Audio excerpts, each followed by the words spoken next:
Nobody wants to end up in family court, but if you do, you want an honest, experienced family law attorney by your side to help minimize the stress, mental anguish, and legal costs that divorce and custody matters bring.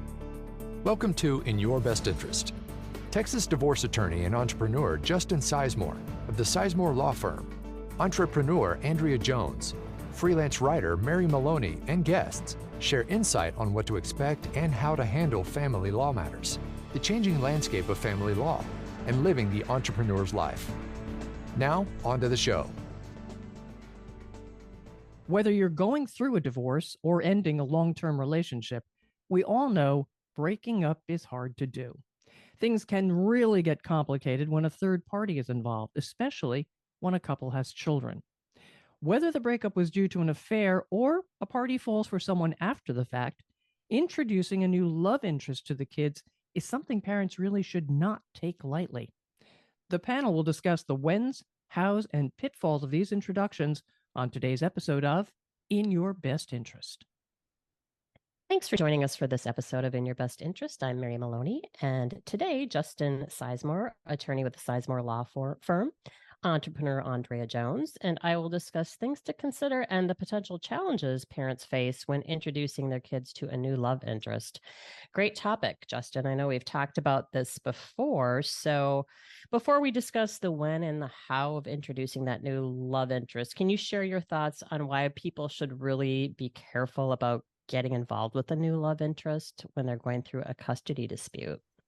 Sure.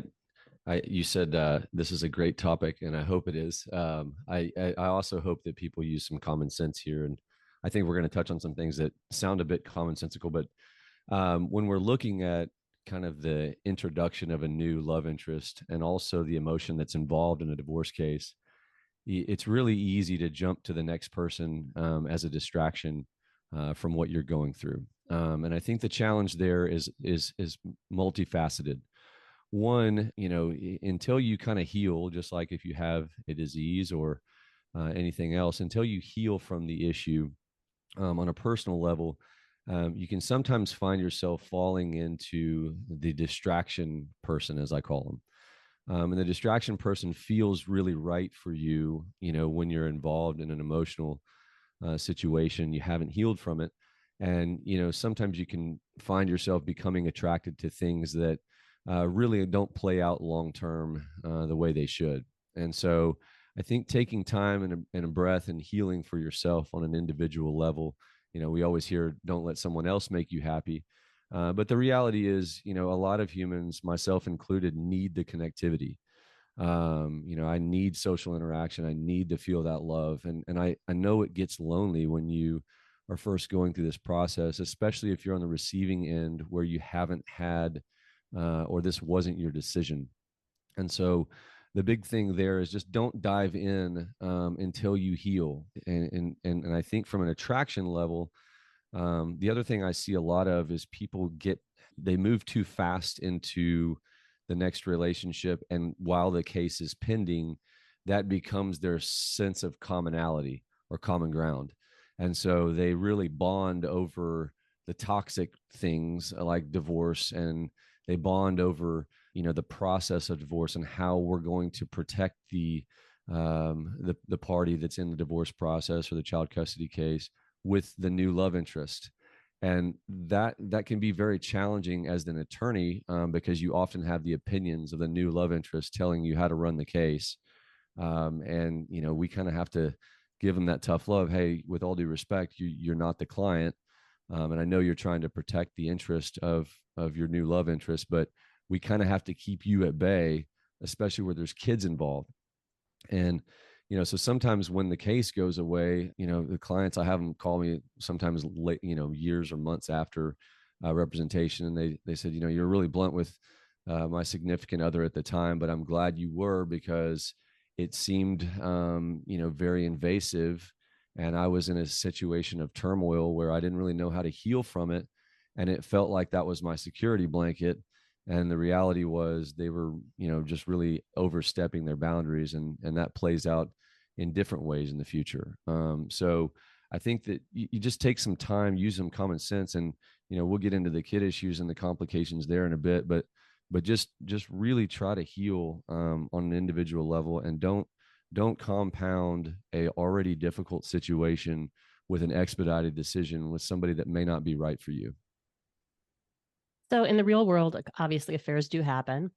People get into new relationships. So people who are involved with somebody new, I mean, because it does happen, when is and isn't it a good time to introduce that new love interest to your kids?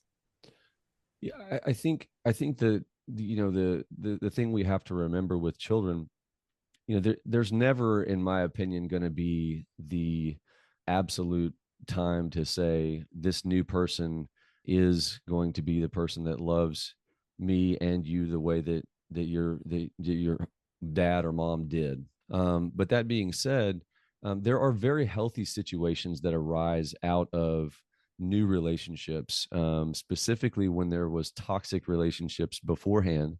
And I think that from a standpoint of the healing pattern of a child, it certainly depends on the maturity level, the age. Counselors can certainly help with those situations, but you also, I get caught in this double-edged sword because I see, situations where, I've got close friends that are going through this very issue as we speak, and I'm helping some of them on a legal level, and many of them just on a personal level.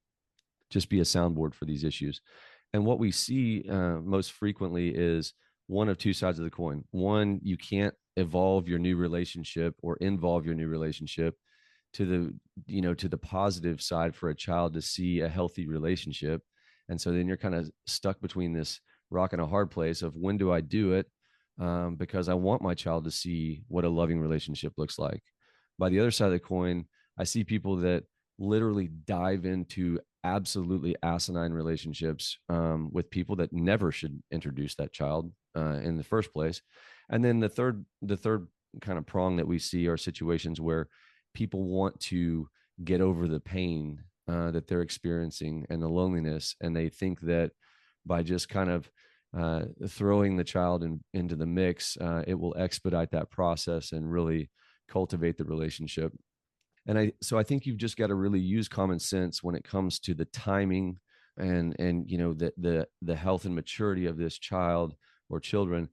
And also, like, you've got to look at the facts of what they've been through. If it's a situation where you've got kids that are 15, 16 years old and they've seen their parents be out of love for years, and they tried to hold the marriage together as long as they could.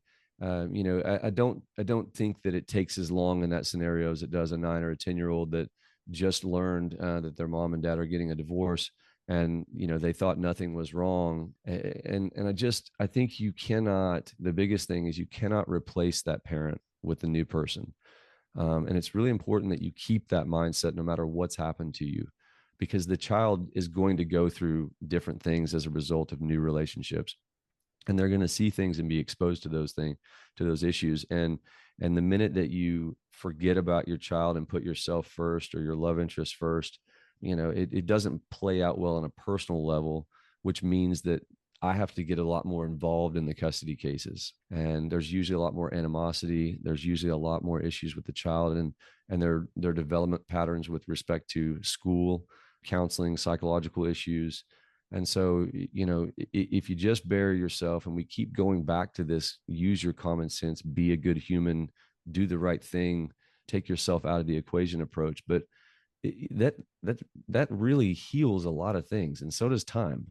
And so I just think that the humility of an individual can really help them gauge that question much better than Sizemore sitting on a microphone can. But I also think that mental health professionals are very helpful in that. Yeah, so you definitely touched on the fact that, kids, they can handle this information differently at different ages. So parents really shouldn't assume that every kid's going to be able to deal with it at the same time or at the same age. So bringing a family therapist into that conversation really is a good idea. And that's something that you definitely recommend to your clients all the time, right? Yeah, I think, what happens with people is, you've got your mom and your dad and your cousins and sisters and friends. They'll tell you some things that sometimes you need to hear, sometimes you want to hear.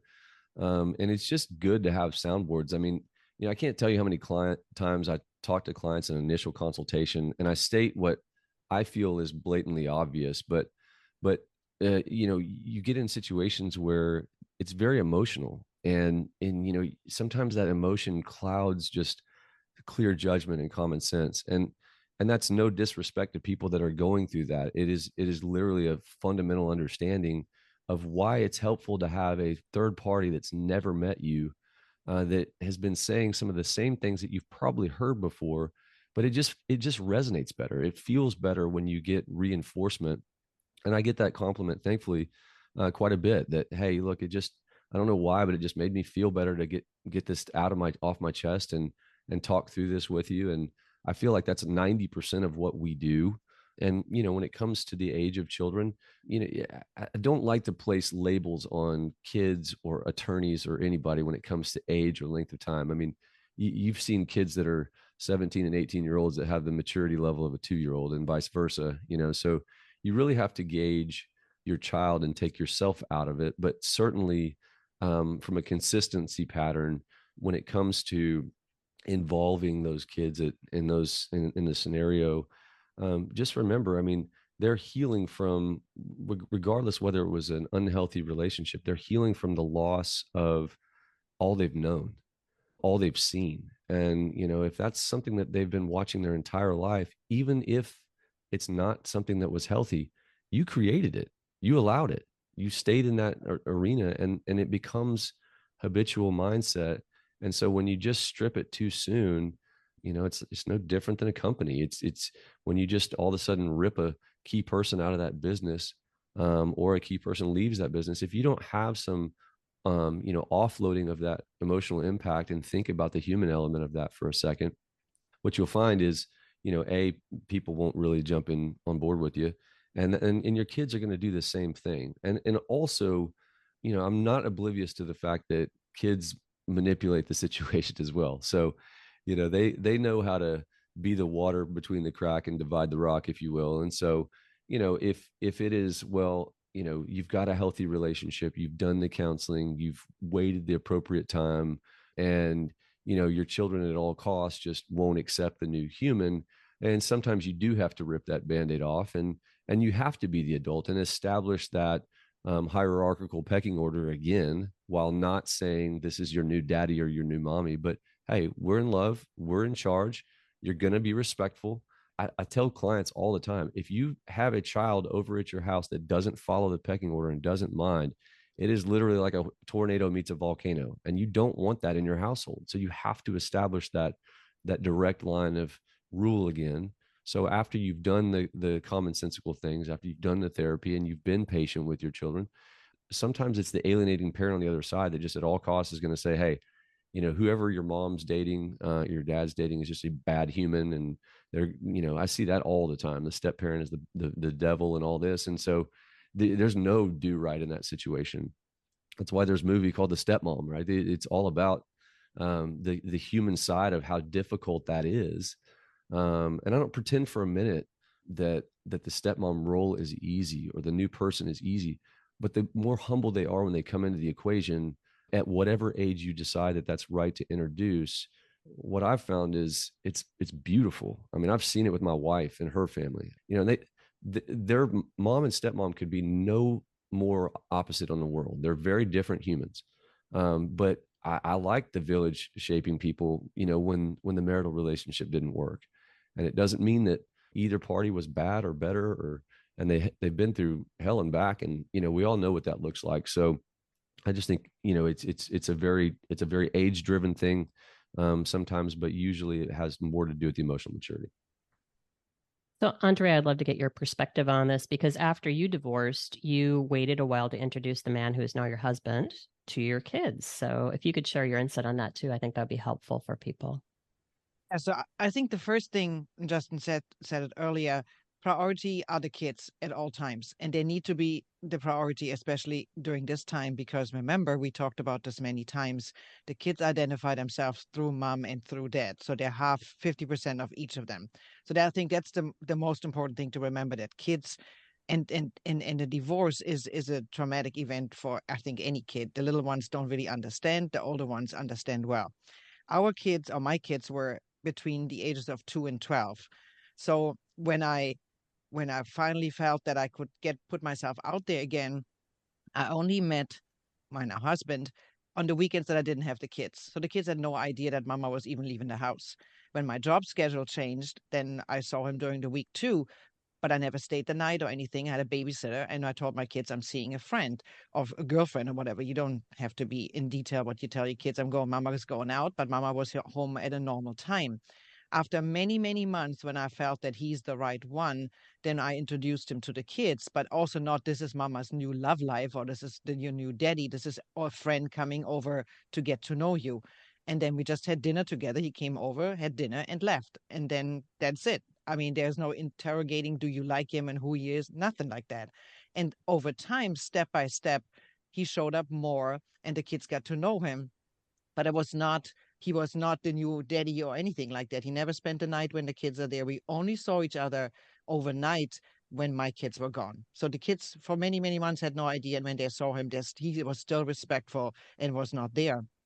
And then the other thing that we also did, he had 4 kids. My husband has 4 kids. I have 4 kids, and he was still raising 2 of them, and they had a 50-50 agreement. And we both were in total agreement. We like each other, but we have 6 kids to raise together potentially.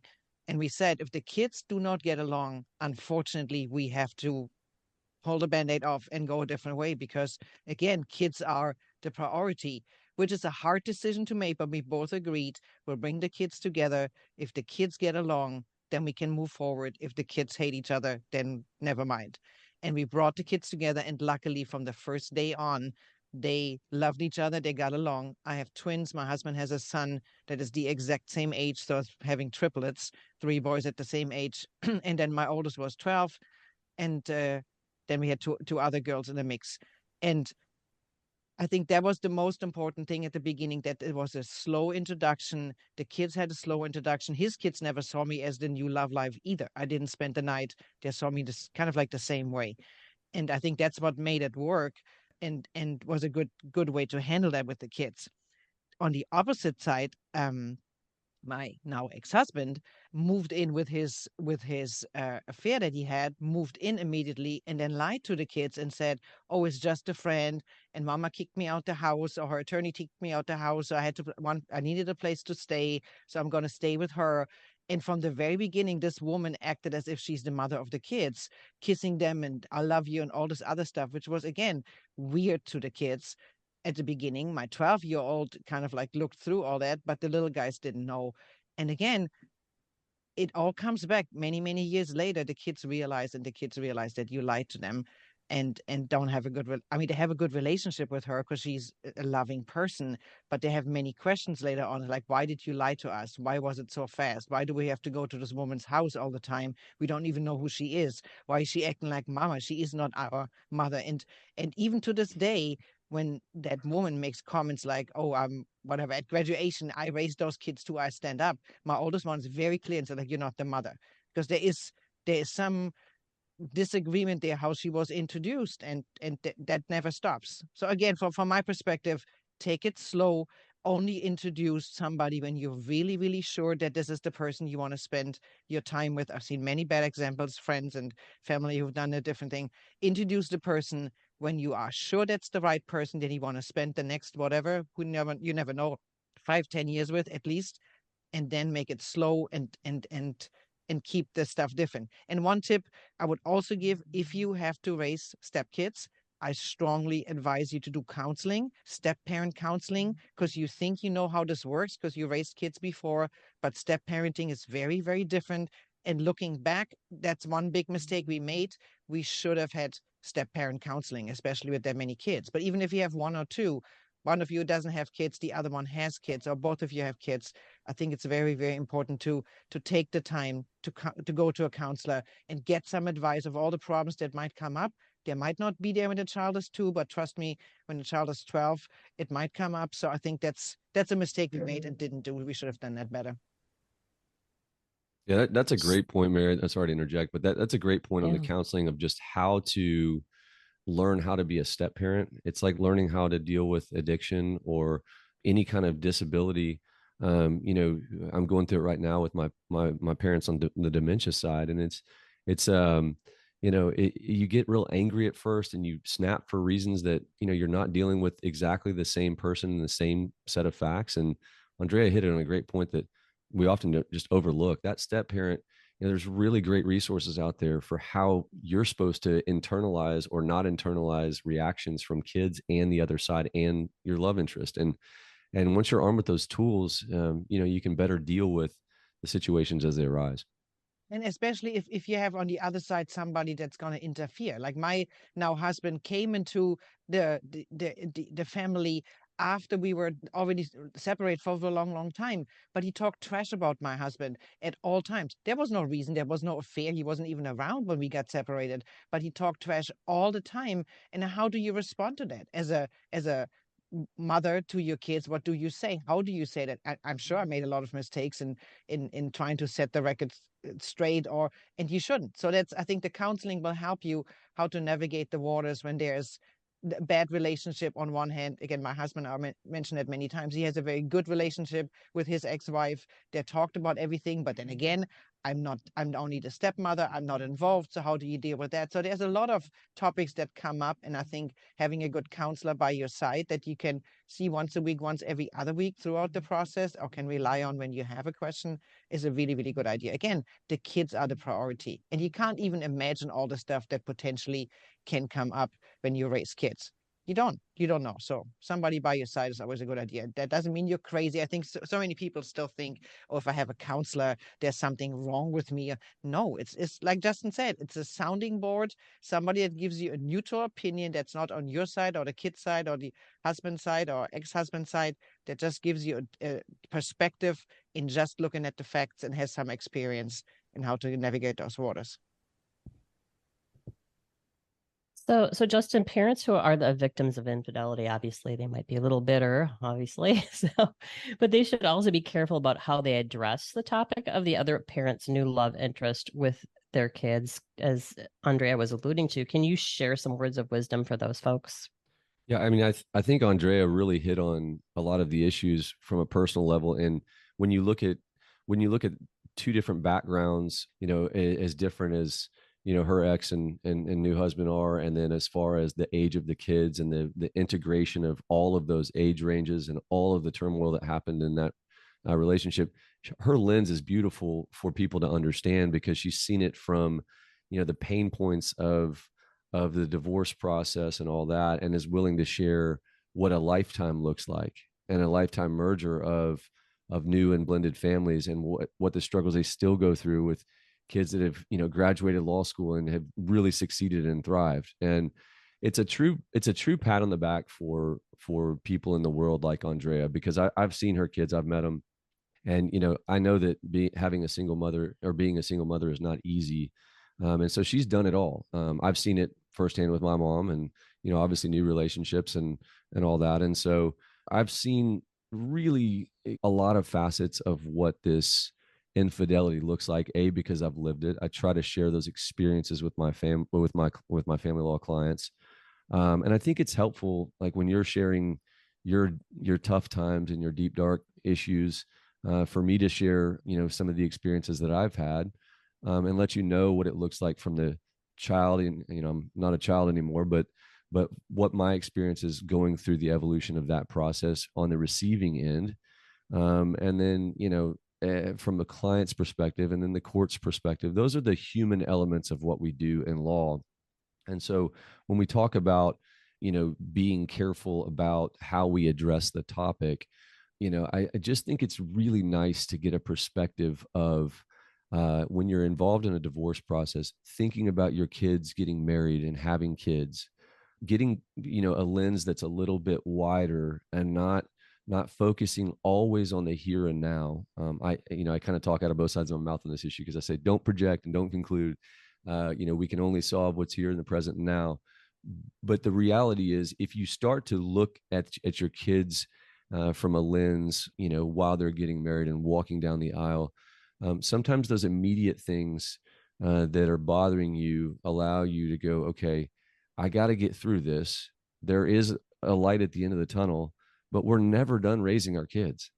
And so, if I'm going out and I've been the victim of infidelity, and I am compounding my hurt and pain by telling my children what that's like, and I don't have good tools and resources on how to do that, and over time I will tell you, like, even my own family, and I love them dearly, but I still have these little nuggets in my brain about things that both of them said about the other person.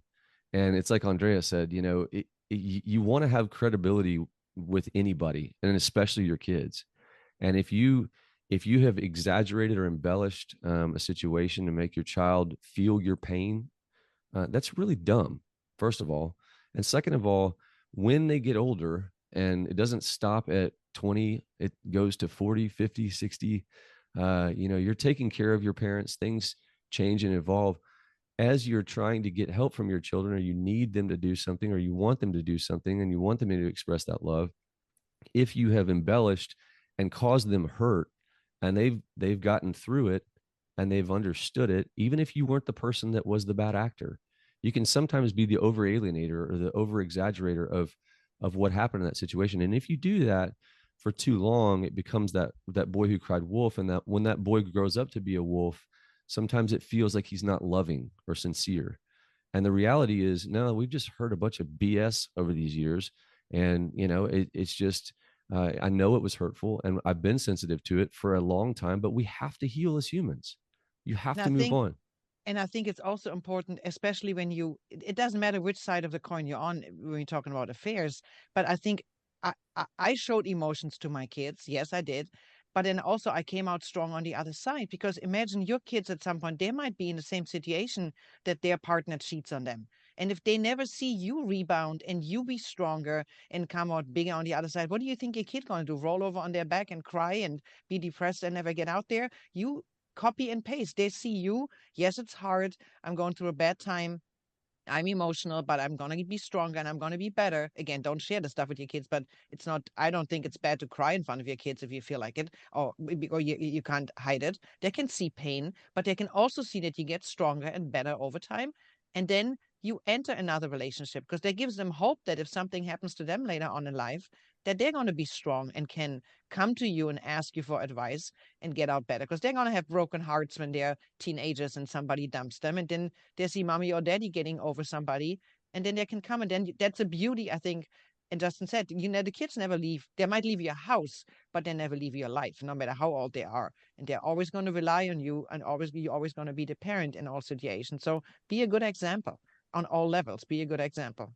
Yeah. And just on a final point on that, Mary, is, when you place all your trust and all your expectation in humanity and not the man upstairs, you will get let down. There is no question about that. At some point, your parents, your kids, your best friends, everyone around you will let you down in some capacity.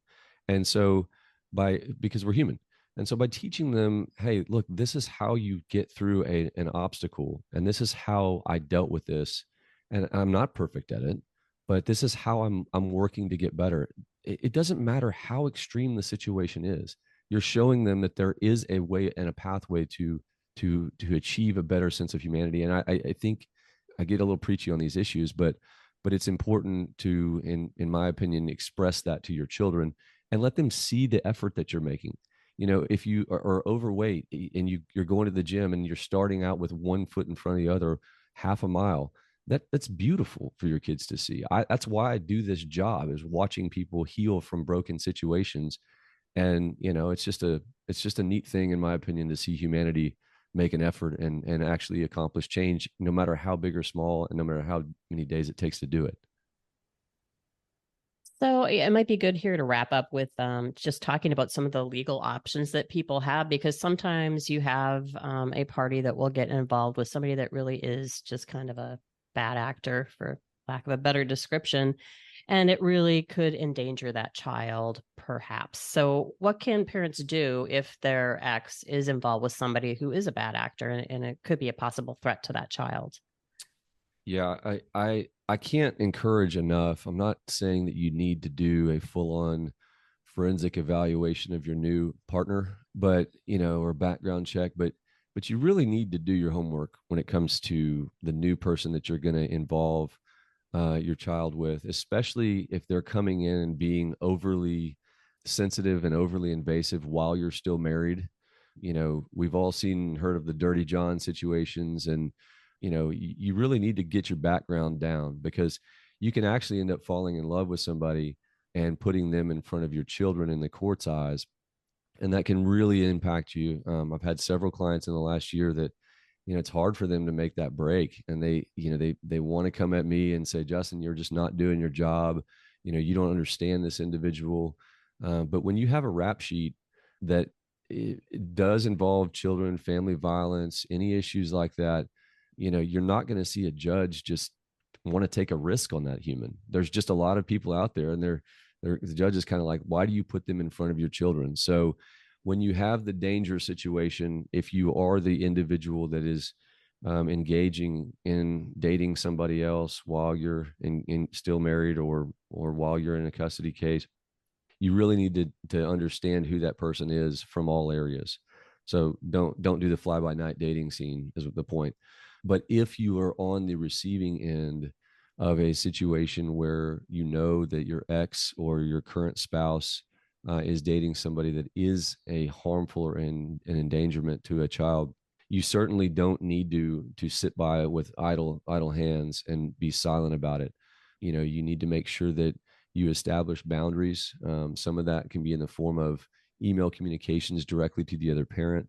I see a lot of people just hunker down. They don't want to talk through these issues. You definitely don't need to gaslight. You definitely need to expose the concerns that you have. These are the facts that I've been made aware of. I don't know whether they're true or not, or if you do know they're true, I do know these are true, and these are the boundaries that I would like to establish. And if they don't reciprocate, you need to have clear-cut remedies in your temporary orders request for what those boundaries look like. It can be something like the standard TRO, which is limiting the time at which the parent can be around the other person from an overnight or intimate setting. It can also be all together if they have the extreme fact patterns where they've got a criminal rap sheet, or they've got some behaviors that are considered harmful. You can keep that person away altogether in the form of an injunction. But you do need to have the evidence, and it can't be, hey, we got along fine for 7 months, and I was totally okay with them taking them on a trip to Disneyland, and then we got in a big text fight, and now all of a sudden I want to keep that person away. It is time sensitive, just like the other issues that we've talked about are. So I think it's important from a perspective of the interactions and what you can do legally, that you remember courts want to try to preserve status quo and maintain what you guys have been doing for minimal disruption in the child's life. So if you've been and engaged in a pattern where y'all been doing week on, week off, they've been dating this person for a while, or they've dated 5 other people, and for 6 years, this has been the way it is, that fact pattern is a little different from somebody is now dating or engaged or married to a registered sex offender that you have decided is going to be in your child's life. And it's hard for me to, talk out of my one side, which is the Christian loving side, which and forgiving side, and not say, well, people can heal. And then the legal side, if you're a judge and you've got 30 minutes to hear somebody's fact pattern, and one party gets up and says, hey, their new step parent has X, Y, and Z, and I've sent these text messages, this is their criminal rap sheet, I've tried to do everything I can to keep them at bay and establish these boundaries, I haven't been throwing those crazy messages back and forth, I haven't been gaslighting, all the things that Sizemore talked about, but these are the issues, and these are really concerning to me. And you be a judge for a second. You've got 30 minutes to get an impression, and somebody walks in with that fact pattern. It may not seem fair from a moral standpoint of we're supposed to forgive and love our neighbor and all those issues. But from a legal standpoint, if you're a judge, you're not taking those risks, because if something happens and it's made known, it's just like the drug addict or the alcoholic or whatever else. When you can prove those facts, they're going to establish those boundaries. And I see people violate those all the time, and it significantly impacts their custody as a result. And usually we're to blame. All right. So if you'd like to contact the Sizemore Law Firm, you can call us at 817-336-4444 or visit lawyerdfw.com. We also invite you to follow the podcast and share it with friends who might find it helpful. Thank you so much for listening, and have a great day.